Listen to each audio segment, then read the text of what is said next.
Nah, kegiatan itu sebenarnya ada banyak macam, Pak, untuk irigasi kemarin itu. Seluruh irigasi, Pak, ada 11 paket sebenarnya. Cuman di wilayah kita yang prioritas apa sebenarnya, kan seperti itu. Nah, untuk kegiatan itu sendiri sebenarnya untuk meningkatkan pangan, Pak, khususnya padi. Ya. Jadi dengan adanya kegiatan tersebut nantinya petani padi ini yang tadinya cuma bisa tanam sekali, bisa tanam 2-3 kali setahun gitu. Oke, saya lanjutkan untuk kegiatan saya di sore hari ini. Seperti yang saya sampaikan tadi, saya akan mengunjungi ke salah satu warga transmigrasi dari Kabupaten Magelang, Jawa Tengah.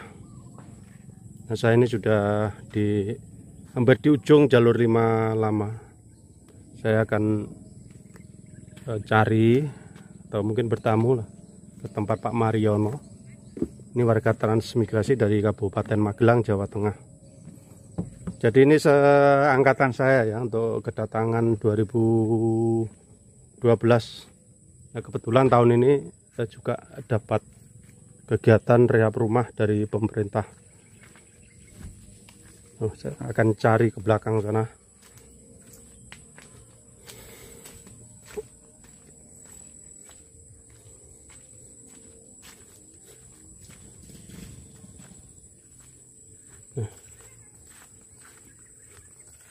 Ya, untuk lahan warga Tran yang ada di PTSP 5 ini, nah untuk ukuran tanahnya ini sama sih, kurang lebihnya 1 hektar.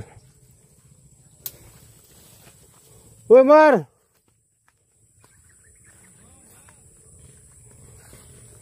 tuh kebetulan ini orangnya lagi beraktivitas ini untuk menanam. Ini kalau saya lihat ini tanamannya bawang pre ya. Ya, bawang pre.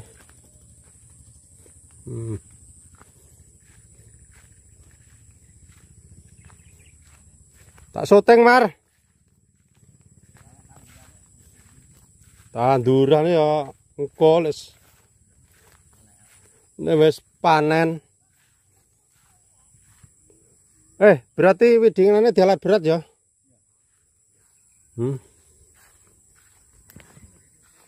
Hah? Iya loh, engko mubeng rono.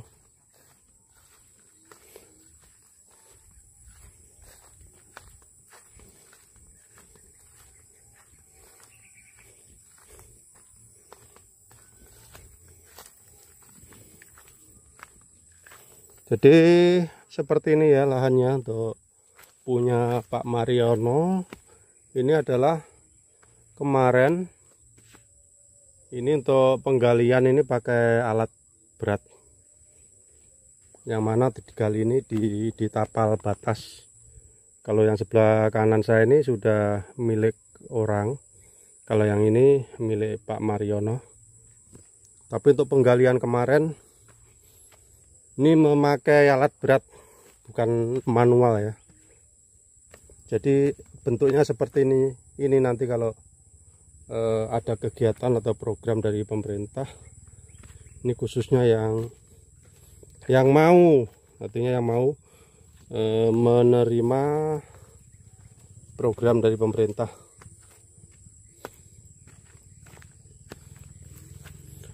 Mar, berarti saya rencana program ke pemerintah pusat ini kok kurang lebih gini Mar? Oh, bagi yang mau ya intinya. Nah, seperti ini ya Lur, perlu saya sampaikan. Ini salah satu program rencana ya, program pemerintah pusat yang mungkin akan dilaksanakan 2025. Ya Pak Mariono. Ini namanya program apa ini nanti? Itu namanya pembuatan tersier. Oh ya. Jadi pembuatan tersier nanti. Nah, ini mumpung ketemu pengurusnya, mungkin saya mau tanya lebih detail lagi ini nanti. Kira-kira syaratnya seperti apa kalau ada warga transmigrasi yang mengikuti program dari pemerintah pusat. Nah, mumpung ada pengurusnya nih, supaya nanti kalau ada warga yang di luar sana mungkin punya lahan di sini, ya daripada jadi hutan seperti ini, alangkah baiknya sih diikutkan program seperti ini, supaya untuk kanan kirinya itu paling tidak ada titik aman dari hama yang selama ini ya sedikit banyak meresahkan petani. Salah satunya adalah monyet. Tuh ya Pak RT. Ya tutuk nasi tak tekok piye sih syarate. Nah. Oke. Jadi biar ini Pak Mariono kebetulan pengurus P3A. P3A apa P3K?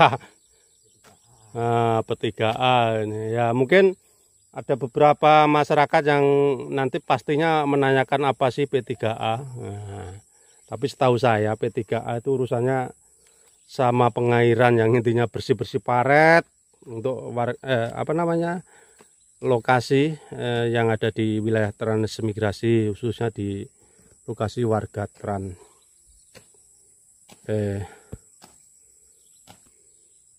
Nah mungkin untuk manfaat tanggul ini nanti, ini bisa juga ditanami pokat seperti ini. Ini salah satu pohon pokat yang sudah ditanam beberapa tahun yang lalu. Sebelum ada tanggul ini sudah ada tanaman. Ya untuk tanggul ini ya juga perlu saya sampaikan, ini panjangnya sekitar 200 meter dari ujung sana, sampai ke ujung sana. Itu sekitar 200 meter.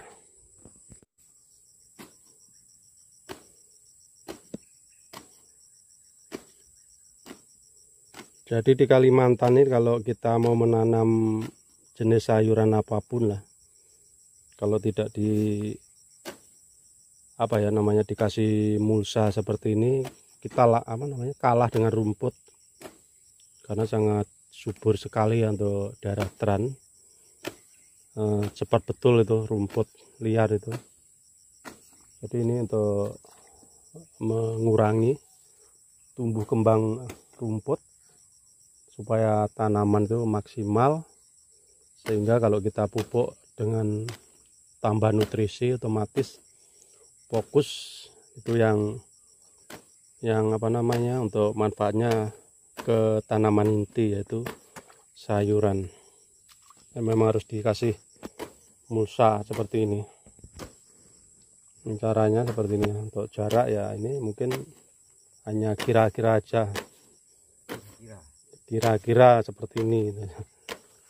Tidak mungkin kita ukur satu persatu ini per lubang nih. Lamaan Pak. Lamaan. Kesoren selak peteng. Kalimantan kalau lama-lama wah. Tapi ribuan Pak Mar ya ini untuk lubang ini ya. Wah, ribuan Pak ini.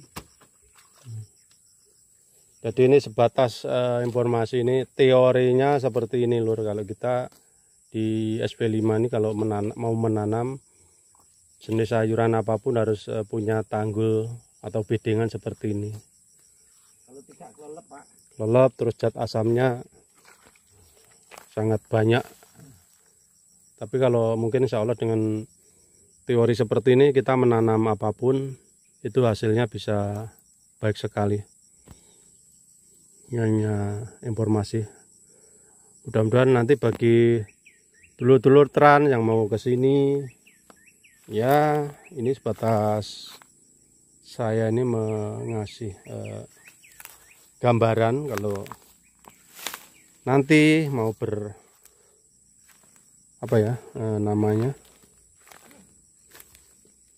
mau bertani di sini ya seperti ini caranya. Nah, ini lahan Pak Mariono nih sudah banyak tanaman jeruk. Ini untuk jeruknya agak berkurang, sudah kurang produksi karena yang di sana kemarin sudah Gini loh nyapa lu nama. Seperti ini ya. Karena saya untuk membuat konten ini lur, lebih senangnya pas sore-sore mendekati warga ini istirahat. Jadi seperti itu. Juga untuk kualitas gambar, kalau kita membuat kegiatan seperti ini bagus sekali ya untuk kegiatannya, kualitas gambarnya. Nah.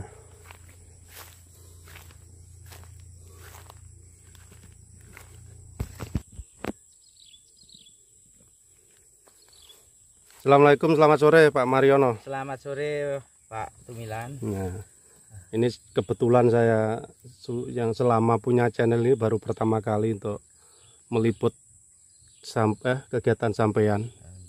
Kira-kira ini sampean teran dari mana Pak Mariono?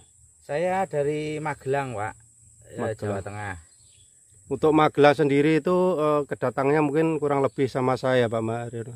2012 ya? Iya betul Pak. 2012. Berapa kakak itu Magelang? Ada 25 kakak Pak. Sekarang masih berapa tuh? Sekarang masih ada 13. Waduh, luar biasa ya. Prihatin itu, luar biasa prihatin. Separuh lebih Pak yang Nah, sama seperti warga saya juga yang dari Tulungagung itu. Ya hampir mirip-mirip. Tinggal beberapa orang di SP5 ini.